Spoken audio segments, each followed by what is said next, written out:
লক্ষ্মী লাভে কাঁটা বৃষ্টি অর্থাৎ রাত পোহালেই কোজাগরি লক্ষ্মী পুজো। তবে এবারের লক্ষ্মী পুজো অন্যরকম, কারণ এবার লক্ষ্মী লাভ করতে গেলে বৃষ্টির ভ্রুকুটিতে মাথায় হাত ক্রেতাদের। প্রতিমা শিল্পী থেকে শুরু করে কাঁচামাল এবং সোলার সাজের শিল্পীরা প্রত্যেকেই এখন চিন্তিত। তার কারণ সব থেকেই অবিরাম বৃষ্টি, বিক্রি হচ্ছে না প্রতিমা।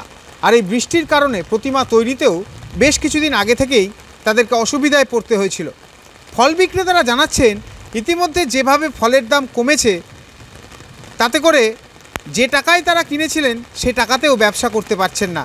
অপরদিকে শোলা শিল্পীরা জানাচ্ছেন এবারে বৃষ্টিতে তাদের সবথেকে বেশি ক্ষতি হয়েছে। দাম বাড়েনি, দামে কি আছে, মানে আমরা বাড়াইনি যে পুজোর জন্য দুটো পয়সা বেশি পাবো, সেই জন্য আমরা চেষ্টা করেছি, কিন্তু আমাদের সেই ইনকামটা হচ্ছে না। বাজার ভালো না, বাজার মানে একদম খারাপ, বাজার সেরকম না, বুঝছেন? তাহলে বিক্রি হচ্ছে, এই টুকটাক বিক্রি হচ্ছে। এই বৃষ্টির কারণে ঠিক রকমভাবে ব্যবসা করতে পারছেন না। তাই লক্ষ্মী লাভে বৃষ্টি কাটা এবারের কোজাগরি লক্ষ্মী পুজোয়।